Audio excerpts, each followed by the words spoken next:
Hi friends, ನಮಸ್ತೆ ಎಲ್ಲರಿಗೂ. ಸವಿರುಚಿ ಚಾನಲ್ಗೆ ಮತ್ತೊಮ್ಮೆ ಸ್ವಾಗತ. ಇವತ್ತಿನ ರೆಸಿಪಿ ಬಂದು ಆಲೂಗೆಡ್ಡೆ ಫ್ರೈನ ಮಾಡ್ತಾ ಇದ್ದೀನಿ. ಇದನ್ನು ನೀವು ಊಟದ ಜೊತೆ ಸೈಡ್ ಡಿಶ್ ಆಗಿ ತಿಂದ್ಕೊಳ್ಬೋದು ಅಥವಾ ಈವ್ನಿಂಗ್ ಟೈಮಲ್ಲಿ ಸ್ನ್ಯಾಕ್ಸ್ ರೀತಿಯಲ್ಲಾದರೂ ತಿಂದ್ಕೊಳ್ಬೋದು. ನಾವೇನಾದರೂ ಬೇಳೆ ಸಾರು ಅಥವಾ ರಸಮ್ ಮಾಡಿದಾಗ ಈ ರೀತಿ ಆಲೂಗೆಡ್ಡೆ ಫ್ರೈನ ಊಟದ ಜೊತೆ ಸೈಡ್ ಡಿಶ್ ಆಗಿ ಮಾಡ್ಕೊಳ್ಬೋದು. ಇದನ್ನು ನಾವು ಕೇವಲ ಒಂದು 5 ನಿಮಿಷಕ್ಕೆಲ್ಲ ಮಾಡ್ಕೊಳ್ಬೋದು. ತುಂಬಾ ಸಿಂಪಲ್ ಆಗಿರುತ್ತೆ. ಖಂಡಿತ ಒಂದ್ಸಲ ಟ್ರೈ ಮಾಡಿ ನೋಡಿ. ಹಾಗೂ ಫಸ್ಟ್ ಟೈಮ್ ಸವಿರುಚಿ ಚಾನಲ್ ನೋಡ್ತಾ ಇದ್ರೆ ದಯವಿಟ್ಟು ಸಬ್ಸ್ಕ್ರೈಬ್ ಮಾಡ್ಕೊಂಡು ಕೂಡ ನೋಡಿ. ಪಕ್ಕದಲ್ಲೇ ಇರುವಂಥ ಬೆಲ್ ಬಟನ್ ಕೂಡ ಕ್ಲಿಕ್ ಮಾಡ್ಕೊಳ್ಳಿ.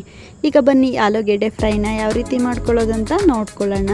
ಮೊದಲು ನಾನಿಲ್ಲಿ 5 ಬೇಯಿಸಿರುವಂಥ ಆಲೂಗೆಡ್ಡೆನ ತಗೊಂಡಿದ್ದೀನಿ. ಅಂದರೆ ಒಂದು ಅರ್ಧ kg ಆಗೋಷ್ಟು ಆಲೂಗೆಡ್ಡೆನ ಈ ರೀತಿ ಬೇಯಿಸಿ ಇಟ್ಕೊಂಡಿದ್ದೀನಿ. ನಾವು ಈ ರೀತಿ ಆಲೂಗೆಡ್ಡೆನ ಬೇಯಿಸ್ಕೊಳ್ಬೇಕಾದ್ರೆ ತುಂಬ ನುಣ್ಣಗೂ ಸಹ ಬೇಯಿಸ್ಕೊಳ್ಳೋಕೆ ಹೋಗಬಾರ್ದು. ಆಲೂಗೆಡ್ಡೆ ಒಂದು 80% ಬೆಂದರೆ ಸಾಕಾಗುತ್ತೆ. ಈ ರೀತಿ ಕಂಪ್ಲೀಟಾಗಿ ಆಲೂಗೆಡ್ಡೆ ಮೇಲಿರುವಂಥ ಸಿಪ್ಪೆನೆಲ್ಲ ತೆಗೆದಿಟ್ಕೊಂಡು ನಿಮ್ಗೆ ಯಾವ ಸೈಜಲ್ಲಿ ಬೇಕೋ ಆ ಸೈಜಲ್ಲಿ ಪೀಸಸ್ ಆಗಿ ಕಟ್ ಮಾಡ್ಕೊಳ್ಬೋದು. ನೋಡ್ತಾ ಇರ್ಬೋದು, ನಾನು ತಗೊಂಡಿರುವಂಥ 5 ಆಲೂಗೆಡ್ಡೆನ ಈ ರೀತಿ ಕಂಪ್ಲೀಟಾಗಿ ಪೀಸಸ್ ಆಗಿ ಕಟ್ ಮಾಡಿ ಇಟ್ಕೊಂಡಿದ್ದೀನಿ. ನಾವು ಈ ರೀತಿ ಆಲೂಗೆಡ್ಡೆನ ಬೇಯಿಸಿ ಇಟ್ಕೊಂಡ್ವಿ ಅಂತಂದರೆ ಈ ರೆಸಿಪಿನ ಕೇವಲ ಒಂದು 5 ನಿಮಿಷಕ್ಕೆಲ್ಲ ರೆಡಿ ಮಾಡ್ಕೊಳ್ಬೋದು. ಇದನ್ನ ಸೈಡಲ್ಲಿ ಎತ್ತಿ ಇಟ್ಕೊಂಡು ಇದಕ್ಕೆ ಸಿಂಪಲ್ಲಾಗಿ ಒಂದು ಮಸಾಲೆನ ರುಬ್ಕೊಳ್ಳೋಣ. ನಾನಿಲ್ಲಿ ಒಂದು ಚಿಕ್ಕ ಮಿಕ್ಸಿ ಜಾರ್ಗೆ ಒಂದು ಗೆಡ್ಡೆ ಬೆಳ್ಳುಳ್ಳಿನ ಸಿಪ್ಪೆ ತೆಗೆದು ಹಾಕ್ಕೊಳ್ತಾ ಇದ್ದೀನಿ. ಹಾಗೆ 1 ಇಂಚ್ ಆಗೋಷ್ಟು ಶುಂಠಿನ ಸಹ ಹಾಕ್ಕೊಳ್ತಾ ಇದ್ದೀನಿ. ಹಾಗೆ 1 ಸ್ಪೂನ್ ಆಗೋಷ್ಟು ಧನಿಯಾ ಕಾಳು, 1-2 ಪೀಸ್ ಆಗೋಷ್ಟು ಚಕ್ಕೆ, 1-2 ಲವಂಗ, 1-2 ಮೆಣಸನ್ನ ಹಾಕ್ಕೊಳ್ತಾ ಇದ್ದೀನಿ.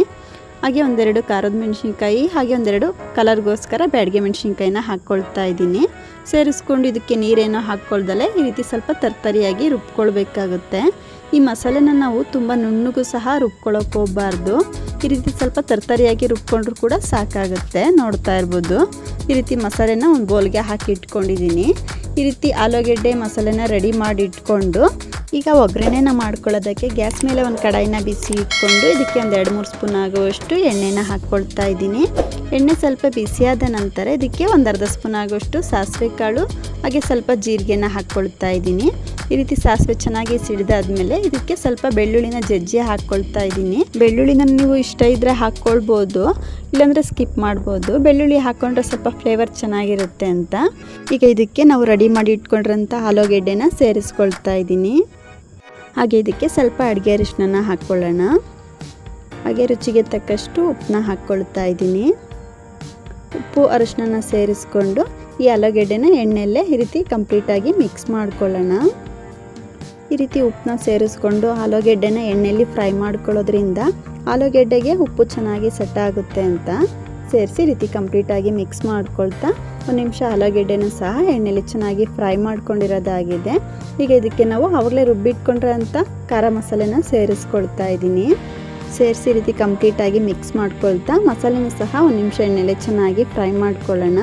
ಅಂದರೆ ಆಲೂಗೆಡ್ಡೆ ಮಸಾಲೆಗೆ ಚೆನ್ನಾಗಿ ಸೆಟ್ ಆಗಬೇಕು. ಹಾಗಾಗಿ ನೋಡ್ತಾ ಇರ್ಬೋದು, ಈ ರೀತಿ ಕಂಪ್ಲೀಟಾಗಿ ಮಿಕ್ಸ್ ಮಾಡ್ಕೊಳ್ತಾ 1 ನಿಮಿಷ ಮಸಾಲೆಯಲ್ಲಿ ಆಲೂಗೆಡ್ಡೆನ ಚೆನ್ನಾಗಿ ಫ್ರೈ ಮಾಡ್ಕೊಂಡಿರೋದಾಗಿದೆ.